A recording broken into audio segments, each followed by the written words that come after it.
Senhor presidente, senhores senadores, senador Jaime Bagatoli, lá da nossa querida Rondônia, senador Exalci, eu não gosto muito de papel na tribuna, mas são tantos os assuntos, de 5 em 5 minutos, tem um escândalo, uma barbaridade, um assinte, uma afronta.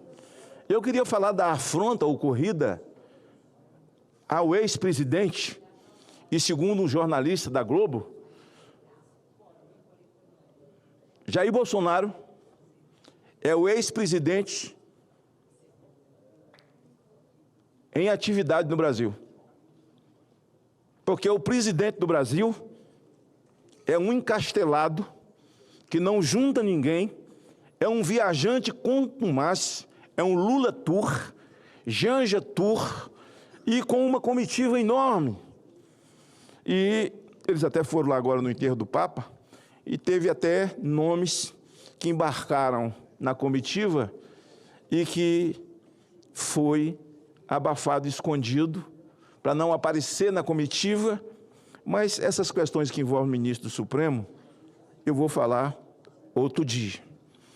Eu, quando soube, senhor presidente, que Jair Bolsonaro, isolado numa UTI, senador Girão, por conta de uma infecção e uma cirurgia invasiva, a mais invasiva de todas, depois de 6 cirurgias, a partir de Juiz de Fora, Jair Bolsonaro na UTI, ele é intimado, recebe um oficial de justiça mandado pelo inoxidável, pelo maioral, pelo dono do Brasil, o senhor Alexandre de Moraes. Perverso, mau, desalmado, sem sentimento. Eu já tive diversas internações, senador Jaime Bagatoli. Eu sou lesionado de medula e passei muito tempo internado e paralítico. Sou lesionado, minha coluna é um enxerto. O ano passado quase todo eu passei em função de mais outra prótese no joelho. Passei tempos na UTI, isolado. De repente eu vejo uma imagem, enquanto o Brasil ora pelo Jair Bolsonaro, pela saúde dele, pela saúde de qualquer um, nós temos que orar. Quando Lula teve o câncer dele, o Brasil todo orou por ele. Quando a Dilma teve o câncer dela, José de Alencar, nós não desejamos nada de mal para ninguém. O Jair Bolsonaro recebe um oficial de justiça. E aí me intriga muito, e cabe uma investigação. Eu oficiei, então, a Comissão Federal, o presidente do CFM do Brasil, para que se pronunciasse sobre essa entrada da oficial de justiça na UTI. Bem, eu faço todos os considerandos aqui, contando essa história que o Brasil viu, porque ela está gravada e eternamente ficará, e tem uma resposta, senador Exalci, técnica ao meu ofício do CRM. E eles dizem o seguinte, deixa eu ler aqui o final. Estas regras garantem a estabilidade clínica e a segurança física e emocional dos pacientes em condição crítica, sem condição de alta, devendo ser seguidas em todos os estabelecimentos de assistência médica do país, aplicados indiscriminadamente a quaisquer pessoa, sob qualquer pretexto, inclusive equipes de jornalismo, agentes públicos, vou dizer de novo, agentes públicos em cumprimento de determinada ação judicial. Quem cometeu o crime, senador Cleitinho?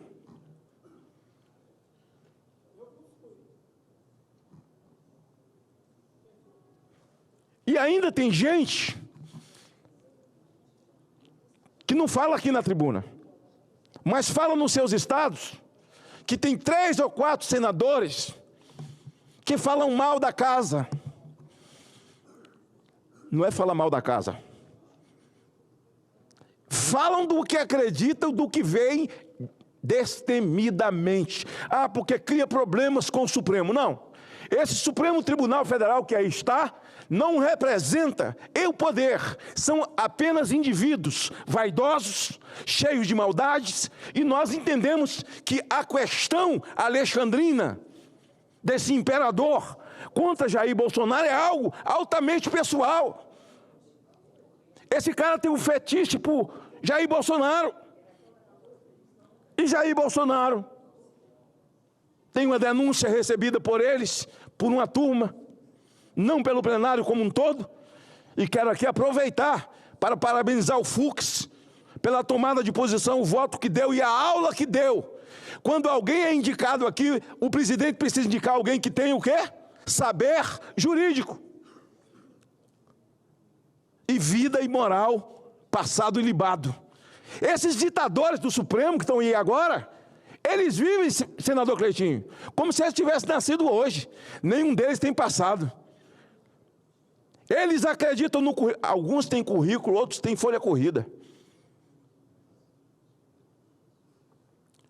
Todo mundo tem telhado de vidro, menos eles. São limpíssimos. Limpíssimos.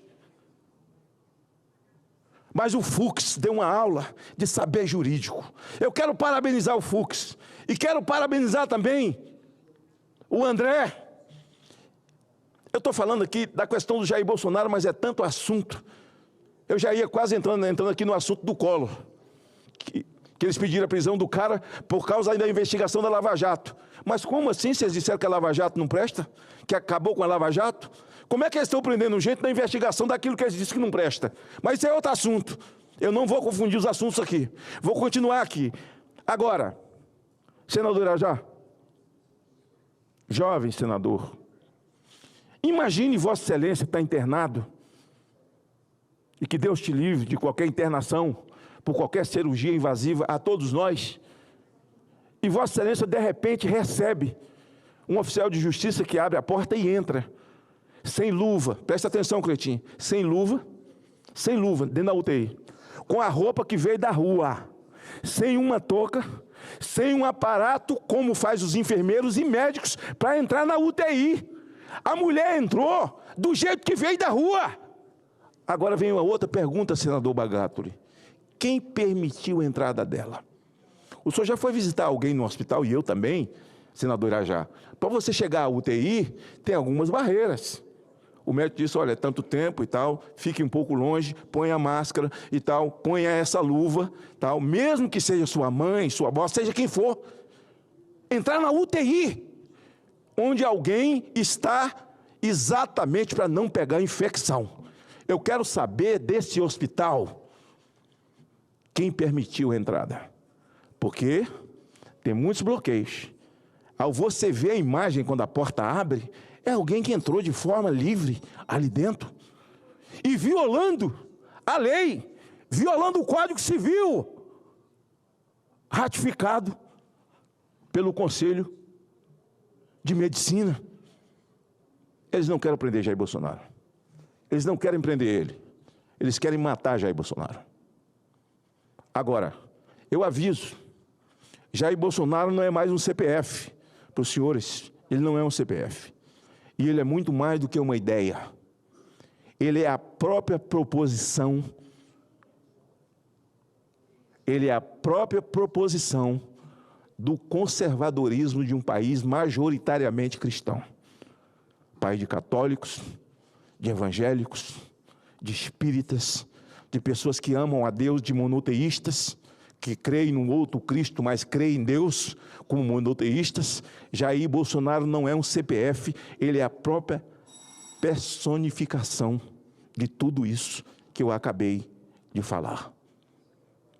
Ao CRM eu agradeço por ter me respondido rapidamente sobre a colocação que eu fiz. E encerro, senhor presidente, dizendo que eu propus uma CPI para investigarmos também a investigação da Lava Jato, a primeira-dama do Peru, e ouvi também de um jornalista da Globo News. Ele disse que o azar de Fernando Collor era ele não ter sido a primeira-dama do Peru. Esse foi o azar dele, porque ele não teria sido preso. Agora, por que o avião da FAB foi buscar ela? A CPI é para explicar isso, que ela é corrupta, tudo bem. A corrupção da Odebrecht, o Marcelo Odebrecht falou, o pai falou, eles confessaram. Um presidente está condenado, o marido dessa. Um outro se suicidou. Se lembra disso? E ela, ao saber da condenação, correu para a Embaixada do Brasil e o avião da FAB foi buscar. Agora, a pergunta que nós temos que ver nessa CPI. Quem era a tripulação que estava? Quem deu a ordem? E eu temo pela vida dessa mulher. Porque essa mulher, a FAB não iria buscá-la rapidamente se ela não fosse um arquivo vivo. Ela foi buscada rapidamente porque ela é um arquivo vivo. E nós sabemos de que essa gente é capaz. Eu não vou falar de Celso Daniel aqui, nem de Toninho, do PT, não vou falar nada. Mas só vou dizer que ela é um arquivo vivo e há que se temer pela integridade física dessa mulher. Eu estou colhendo as assinaturas, já estava muito próximo, e eu espero que a gente já tenha elas, para que a gente possa fazer essa investigação. E tenho aqui um requerimento, repudiando o fato de Lula ter autorizado a FAB. Aliás, a FAB virou uma farra. Não posso falar nem casa de mãe Joana, porque eu tinha uma tia-avó, que chamava Joana. Eu não sei o que é que virou a zorra total. Porque Alexandre de Moraes pega o avião da FAB, é zorra, e vai assistir o jogo do Corinthians. E vai algum senador fazer um voto de repúdio aqui, que certamente vai ser repudiado. Ninguém pode repreender essa figura. Esse ditador nocivo ao Brasil. O ditador, o mandante mor. E, na verdade, ele só é o CEO de um consórcio, de uma cooperativa que comanda esse país hoje, que envolve os presidentes das duas casas, que envolve o Supremo. Magno Malta, para concluir, porque tem alguns inscritos. Já deu 5 minutos? Já deu 5 depois, de acréscimo. Ah, foi? É. Já estou encerrando, então. É um consórcio que envolve o executivo, que é uma rainha da Inglaterra, não manda porcaria nenhuma. Eles estão pintando e bordando. Você ouviu a entrevista do Lupe? Como ele assume. Viu que vantagem levou o Frei Chico, irmão do Lula? Na investigação do INSS, nós temos que ter essa CPI, senador Cleitinho. Esse é um assunto de Vossa Excelência. Nós não podemos ficar parados olhando o Brasil ser dilacerado, jogado na vala, enquanto o Supremo manda aqui. Ora, a anistia é coisa do parlamento. A anistia não tem que ter combinação com o Supremo. Por que tem que combinar com o Supremo? Essa casa tem que ter coragem de sabatiná-los, e o fez. Graças a Deus não votei em nenhum deles, mas nós precisamos impeachment Alexandre de Moraes, ou a gente impeachment Alexandre de Moraes, ou a gente impeachment Barroso, ou a gente impeachment Lula, ou o Brasil vai acabar. Enquanto voz eu tiver, ninguém vai me calar. Sem medo, dia 7, nós estaremos saindo ali da torre, onde será a nossa concentração às 16 horas. E vamos andar ordeiramente em direção ao Congresso Nacional. Todos nós com o celular ligado, já que eles desligaram as câmeras do Ministério da Justiça, né, Dino? Desligou tudo. Nós vamos filmar tudo, para não ter infiltrado, não contarem narrativa, nem mentira. Agora eu vou dizer uma coisa a vocês. Medo eu conheço de ouvir falar. Nunca fui apresentado. Obrigado, senhor presidente.